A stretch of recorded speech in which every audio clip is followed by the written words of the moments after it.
அடுத்த கொஸ்டின். அம்மா, பிறந்த குழந்தையில வந்து தொப்புள் கொடி இருக்குல்ல, அந்த தொப்புள் கொடியில வந்து எண்ணெய் தேய்க்கிறது, கீ தேய்க்கிறது, இதெல்லாம் வந்து பண்ணா சீக்கிரம் தொப்புள் கொடி விழும் அப்படின்லாம் வந்து பண்றாங்களா? அப்படிலாம் பண்ணலாமா?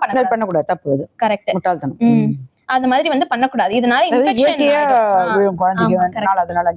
ஆமா, இயற்கையா விழும். அத நம்ம வந்து இந்த மாதிரி எல்லாம் தடவணும்னா அது மூலமா இன்ஃபெக்ஷன்ஸ் ஆயிடும் குழந்தைக்கு. சோ அந்த மாதிரி பண்ணக்கூடாது.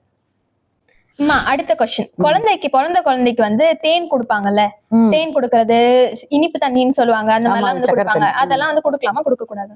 பிறந்தவன கொடுப்பாங்களாம்மா, நான் கேள்விப்பட்டிருக்கேன். ஆனா அது கொடுக்கவே கூடாது. ஏன்னா அணில வந்து தேன் இருக்குல்ல, தேன்ல வந்து பாட்டிலினம்னு ஒரு ஒண்ணு இருக்கு. சோ அது வந்து பாட்டிலினம் டாக்ஸின் வந்து குழந்தைக்கு வந்து ப்ரொடியூஸ் ஆயிடும். சோ வந்து இன்ஃபென்ட் பாட்டிலிசம் அப்படின்னு வந்து ஒண்ணு இருக்கு, ஒரு கண்டிஷன். அதுல வந்து குழந்தை வந்து அப்படியே துவண்டுடும். அந்த குழந்தையோட உயிர் போறதுக்கே வந்து வாய்ப்பு இருக்கு. சோ அதனால தேன் வந்து கொடுக்க கூடாது. 1 வயசு வரைக்குமே குழந்தைங்களுக்கு தேன் கொடுக்க கூடாது. அப்படி இல்லையாமா? தேன் குடிச்சு நான் பாத்துருக்கேன். கொடுக்க கூடாதுமா. எல்லா தேன்லயும் அந்த பாட்டிலிசம் வந்து இருக்குமா அப்படின்றது தெரியாது. பட் ஆனா தேன்ல வந்து இருக்கும்.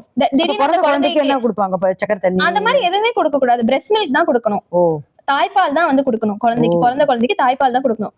தாய்ப்பால் எவ்வளவு சீக்கிரம் அதெல்லாம் எதுவுமே கொடுக்கூடாது. எப்படி வந்து எவ்வளவு சீக்கிரம் நீ தாய்ப்பாலை இனிஷியேட் பண்றியோ அவ்வளவு சீக்கிரம் வந்து ரொம்ப நல்லது. அதுதான் வந்து குழந்தைக்கு தேவை. கழுதை பால் ஊத்துவாங்க பிறந்த உடனே, அதெல்லாம் வந்து கொடுக்க கூடாது. ஓகே. இந்த குழந்தைங்களுக்கு வெயில்ல எல்லாம் கூட்டு போறாங்கல்ல, குழந்தைக்கு தாகம் எடுக்கும், தண்ணி குடு அப்படின்னு வந்து சொல்லுவாங்கல்ல, கொடுக்கலாமா, கொடுக்க கூடாது? கொடுக்க கூடாதுமா, தாய்ப்பால் தான் கொடுக்கணும். Okay, correct. ஏன்னா வந்து பிறந்த குழந்தைக்கு தாய்ப்பால்லயே 97% வந்து தண்ணி இருக்கு.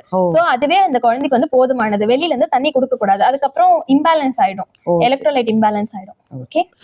அம்மா, பிறந்த குழந்தைய வந்து கவுத்து படுக்க வைக்கலாமா, வயிறு கீழே வச்சு அந்த மாதிரி படுக்க வைக்க கூடாதுமா. அது ஆட்டோமேட்டிக்காவே 3 மாசம் 5 மாசம் பொறுத்து அதுவே திரும்பிக்கும். அப்ப அது விட்டு அது வரைக்கும் நம்ம விட்டுணும். நம்ம படுக்க வைக்கணும். நம்ம வந்து அந்த மாதிரி குப்புற வந்து படுக்க வைக்க கூடாது. படுக்க வச்சோம்னா சடன் இன்ஃபன்ட் டெத் சிண்ட்ரோம் எல்லாம் சொல்லுவாங்க, அந்த மாதிரி வந்து ஆயிடும். சோ எப்பவுமே வந்து குழந்தைய நேரா தான் வந்து படுக்க வைக்கணும்.